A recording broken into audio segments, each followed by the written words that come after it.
चलिए जानते हैं आज की मुख्य हेडलाइंस। 16 जनवरी से देश में होगी वैक्सीन लगने की शुरुआत, पीएम मोदी की समीक्षा बैठक में हुआ फैसला। शराब पर सरकार का बड़ा फैसला, अब घर में ज्यादा शराब रखने के लिए बनवाना होगा लाइसेंस। किसानों ने सरकार को लिया आड़े हाथों, आंदोलन भी तेज करने की तैयारी, तिरंगा को लेकर दिया बड़ा बयान। भारत बायोटेक ने मांगी कोरोना की नेजल वैक्सीन के ट्रायल की मंजूरी, इंजेक्शन की नहीं पड़ेगी जरूरत। कोरोना वैक्सीन लेने के 16 दिन बाद डॉक्टर की मौत, शरीर में दिखने लगे थे ये अजीब लक्षण। रेल यात्रियों के लिए खुशखबरी, 12 जनवरी से पटरी पर दौड़ेगी ये स्पेशल रेलगाड़ियां। नए किराएदारी कानून को मंजूरी, बगैर अनुबंध मकान किराए पर नहीं दे सकेंगे, जानिए कैसे बढ़ेगा किराया और दूसरी खास बातें। जी हाँ दोस्तों, और भी बहुत बड़ी काम की खबरें निकल कर आ रही है, इसलिए वीडियो को लास्ट तक जरूर देखना। तो चलिए जानते हैं एक एक करके तमाम बड़ी खबरों को। पर इससे पहले अभी तक आपने इस वीडियो को लाइक नहीं किया तो लाइक कर दीजिए। तो चलिए वीडियो स्टार्ट करते हैं। 16 जनवरी से देश में होगी वैक्सीन लगने की शुरुआत, पीएम मोदी की समीक्षा बैठक के बाद हुआ फैसला। जी हां, 16 जनवरी 2021 से देश में वैक्सीन लगने की शुरुआत होगी। सबसे पहले स्वास्थ्य कर्मियों और फ्रंट लाइन वर्कर्स को वैक्सीन दी जाएगी। इनकी संख्या करीब 3 करोड़ होगी। इसके बाद 50 साल से अधिक और 50 साल से कम उम्र के लोगों को वैक्सीन दी जाएगी, जिनकी संख्या करीब 27 करोड़ के आसपास है। किसान नेता राकेश टिकैत ने की जनता से अपील, तिरंगा को लेकर दिया बड़ा बयान। जी हां, केंद्र सरकार द्वारा पारित कृषि कानूनों के विरोध में लगातार किसानों का आंदोलन जारी है। किसानों ने आह्वान किया कि 26 जनवरी को लाल किला पर परेड में ट्रैक्टर लेकर पहुंचेंगे। आज सोनीपत पहुंचे किसान नेता राकेश टिकैत ने छोटूराम धर्मशाला में एक जनसभा को संबोधित किया।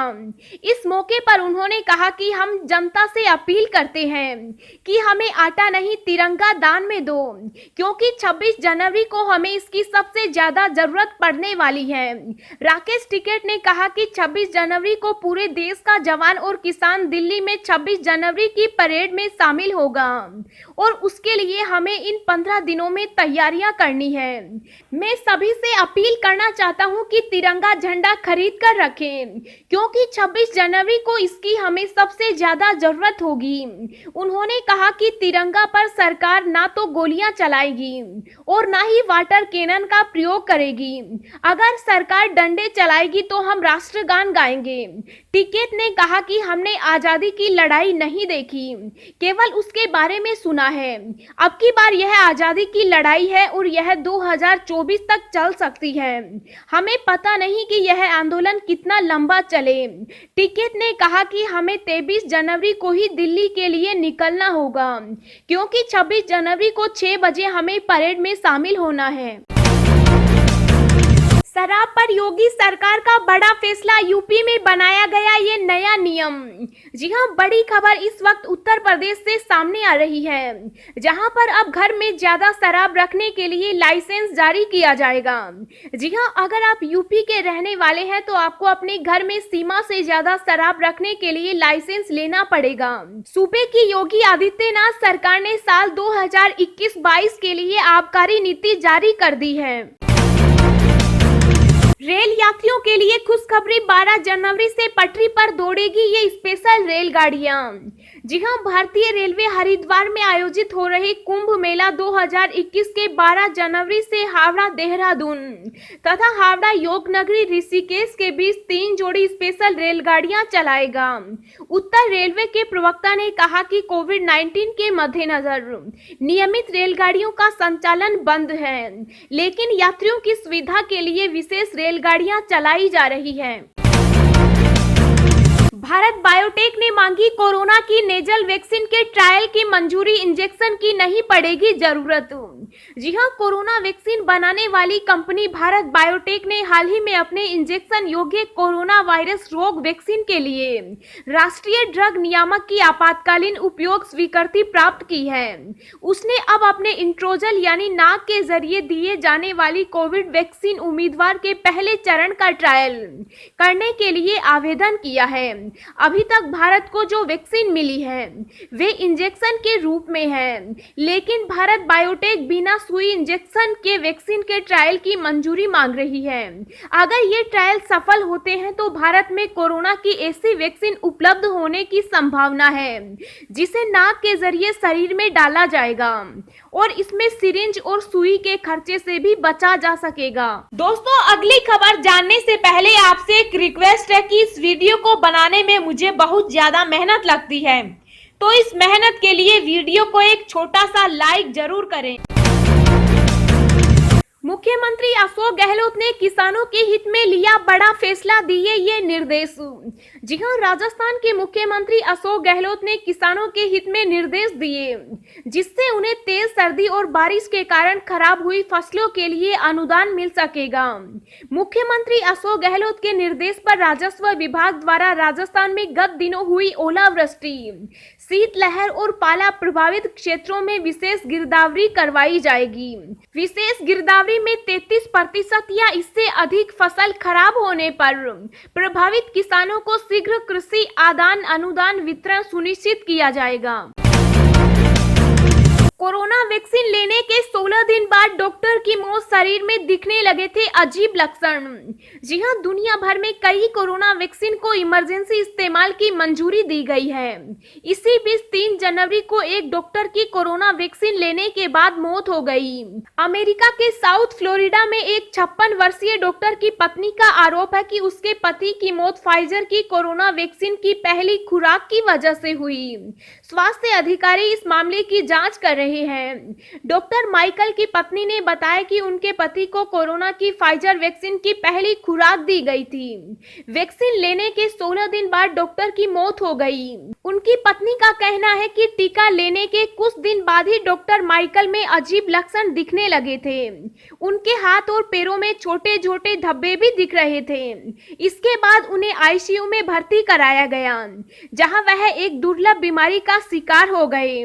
डॉक्टर की मौत पर फाइजर का कहना है कि हमें नहीं लगता वैक्सीन का इससे कोई लेना देना है।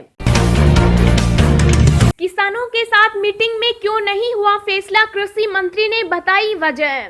जी हां, 3 कृषि कानूनों को लेकर पिछले लगभग 1 महीने से सरकार और किसानों के बीच चला आ रहा गतिरोध 8वें दौर की वार्ता के बाद भी समाप्त नहीं हो सका। लिहाजा बैठक की अगली तारीख 15 जनवरी को तय की गई। केंद्रीय कृषि मंत्री नरेंद्र सिंह तोमर ने कहा कि वार्ता के दौरान किसान संगठनों द्वारा तीनों कानूनों को निरस्त करने की उनकी मांग के अतिरिक्त कोई विकल्प प्रस्तुत नहीं किए जाने के कारण कोई फैसला नहीं हो सका।